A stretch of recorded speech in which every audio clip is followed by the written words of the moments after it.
xibaar yu wér te wóor ca tàng-tàng ba abonnez-vous pour ngeen di mën di jot suñuy vidéo. xibaar yi dañ koy tàmbali ci génnuk àdduna sëriñ Ahmadou Makhtar Mbacke nekkoon xalifa Daaru Xuddus moom mii kon daal di wuy ji boromam tey moom Cheikh Ahmadou Makhtar Mbacke mii nga xam ne moo nekkoon xalifa sëriñ Modou Moustapha mu nekkoon ku am solo loolu ci yoonu murit ñu koy ñaanal jéggaluk sa borom te xaaree ko aljanna. dañuy dem ci beneen xibaar mu nekk xibaar bu dox ci diggante Coura Macky ak ki nga xam ni moo di Françoise Hélène Guèye Adji Sarr ak Mati Trois Pommes ak sax Yaa Fatou Diagne nekkoon soxna si Ahmed Khalifa Niass.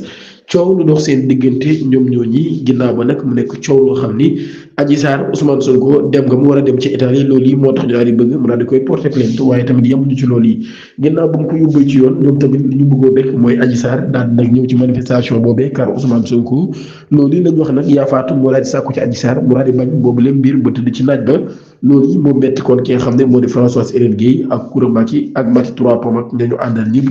ñoom ñi nag jàpp nañ ne Adji Sarr ab wërkat la boo xam ni mënut a àndal ki nga xam ne sax moo di Françoise Hélène Guèye nee na daal Adji Sarr bi ñu koy waxee damaa ëmb dara jotu ko woon te loolu yi daf ko gëmloo woon ba mu gëm ko jàpp ne Adji Sarr dafa ëmb fekk Adji Sarr daf ko doon fen rek moom bi nga xam ni mooy Françoise Hélène Guèye daal nee na moom nag pare na ci combat wu Adji Sarr li muy xeex daal mooy les 83 morts ñu fexe ba justice daal def liggéeyam Mati Trois Pommes moom nee na bu Adji Sarr moytuwul sax dina yóbbu Adji Sarr ci yoon ndax nag daal moom ñii wax na li ko metti lépp ci mbirum Adji Sarr moom Mati Trois Pommes waaye nag daal li ñuy xam ne mooy Mati Trois Pommes nii li ko metti ci mbirum Adji Sarr mooy manifestation ba amoon ci Genève Adji Sarr moom Mati Trois Pommes dañoo waxoon ba war a amal ab entretien waaye ginnaaw bu Yaa Fatou ñëwee ci la Adji Sarr bàyyi boobu lépp entretien Mati Trois Pommes nag ci la meree ba futtu daal di ñibbi loolu yi kon bokk na ci li nga xam ni moo ko daal di metti ba boobu lépp entretien mu jiwul am ginnaaw coow yooyu am seen diggante ñoom ki nga xam ne moo di Françoise Hélène Guèye Mati Trois Pommes ak Coura Macky ku nekk ci ñoom daan na yëkkati ay kàddu wax li ko métti comme ni ñu ko waxee woon waaye nag ki nga xam ni moo di Coura Macky révélation yi mu defaat nee na Adji Sarr ci kër ga mu dëkk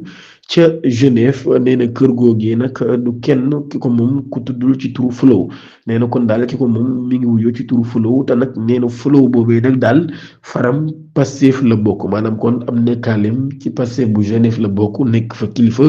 gu mag lool waaye sax di xam ne Maître Bamba Cissé mi moom mooy avocat Flow moomee nga xam ne moom moo fat Adji Sarr ñoom sax dem nañ daal ba xam le ni waa Pastef dañoo jox Adji Sarr xaalis ngir mu noppi ci mbir mi loolu nekk kon ay mbir yoo xam ni daan nañ koy wax ci boobu leen mbir mu nekk nag mbir moo xam ni mu doy waar la loolu ci l'affaire Adji Sarr deuxième session extraordinaire député yi daan nañ leen di woo ci ab séance plénière bu war a am alterné 15 septembre 2025 député yi daan nañ leen di convoqué ci ab séance plénière alterné 15 septembre 2025 bu fukki waxtu jotee loolu yi dem communiqué boo xam l'institution l'ordre du jour nag daal daan day nekk ci ouverture de la deuxième session extraordinaire de l'année 2025 affaire Farba Ngom révélation yu procureur Aliou Ndao daan def ci mbirum expertise médicale boobee leen nag daal ay semaine a ngi nii société civile bi ak organisation des défense des droits humains bi ak acteurs politiques yi opposition bi ñoom yi nag daal ñi ngi yuuxu ngir nag di exiger ñu bàyyi Farba Ngom mu daal di jibbi waaye nag daal nee na loolu yi nag ab rapport boo xam ne ab expertise médicale la boo xam nag daal dañ koy génnee leen nag loolu yi di wax ni Farba Ngom ak dundam dafa nekk ci guuta loolu yi nag daal moo tax kon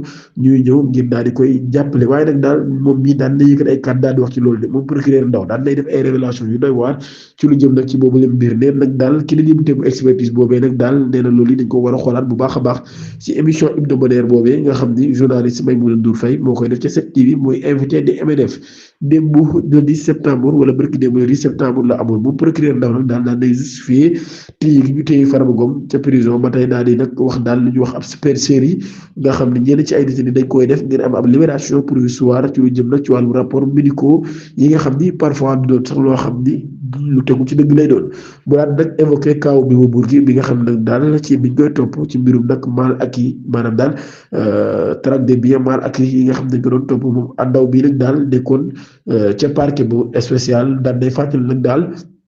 di mbir boobee prendo Karim Wade la woon may góor gi waaye nag daroon wax ni dafa feebar te dara jotu ko woon mu nekkoon ay maladie imaginaire den nag sax daal ab si ginnaaw bi nga xamee ni parquet bi daan na bañoon ngir accordé ak ab liberté provisoire waaye nag daal li gën a garaaw mooy procureur bi nga xam dafa nekk à la retraite den daal Farba Ngom dañ ko wax ni médecin bi nga xam ni moo doon xool bi bu Bourgi moom moo ko doon xoolaat ba tey waaye nag daal nee na moom Ndao bi daal day waxaat beneen mbir encore ne nag daal wax nañ ko sax ni ko médecin bi bokkul ci table l'ordre des médecins waaye nag daal ba tey moom bii magistrat police institution financière dañoo soupçonné ab supercherie loolu yi la jàpp ne moo am kon ci mbirum Farba Ngom boobee neen nag daal ci boobu la mbir information de gravité extrême Seneweb daan nay rek def ab pré-enquête ngir lever la voile sur l'identité de ces supposés médecins faussaires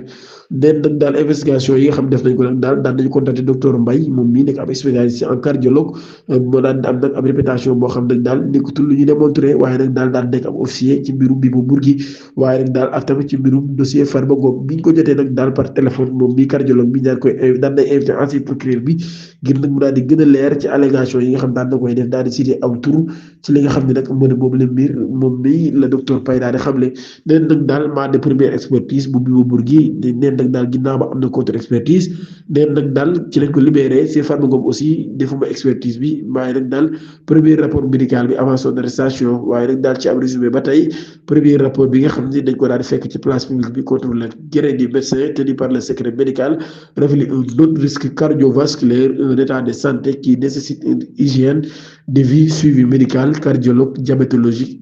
urologique régulier un état qui nécessite une exposition au stress limité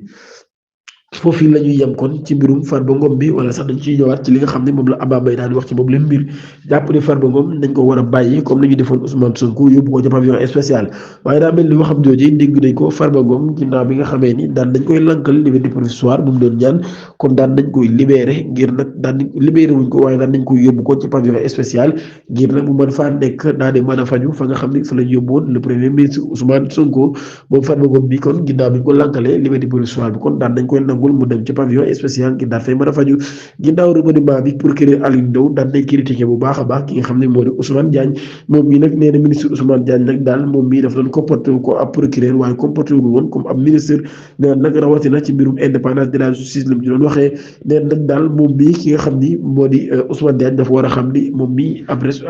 fonction politique la yoroon waaye du woon procureur ba mu doon wax daal kenn mënu koo teg pression yu ni mel loolu yëpp moom d'accord ci kàddu yooyu nga xam ni doon na ko génnee TGI de Diourbel Cheikh Thioro Mbacké daan day ñàkk projet bi nga xam ne doxoon na ci digganteem ak Moussa Mbaye tribunal de grande instance de Diourbel daan day débouté le député Serigne Cheikh Thioro Mbacké coordonnateur communal de Pastef à Touba dans l'affaire l'opposant à Moussa Mbaye militant de l'APR ci audience bi nga xam ne amoon na jeudi 11 septembre 2025 bi juge bi daan day renvoyé le prévenu des faits de poursuite considérant qu'il était innocent des faits qui lui étaient reprochés maanaam daal ko jàpp na ne li ko doon toppee moom bi defu ci dara Maître Serigne Diaw avocat de Moussa Mbaye daal day félicité bu baax a baax décision bi nga xam ni daal dañ koy jël jëmale ko ci client boobee ginnaaw ba nag daal mu daal di jàpp ne kon dañ koy arrêté woon arbitrairement waaye nag daal deful woon benn infraction moom Moussa Mbaye mi daal dañ koy jàppoon ginnaaw ba daal di koy libéré moom bi nag daal dañ koy àtte kon daal di jox dëgg ki nga xam ni moo di Moussa Mbaye Cheikh Thioro kon ñu xam ne kon daal Moussa Mbaye mi deful dara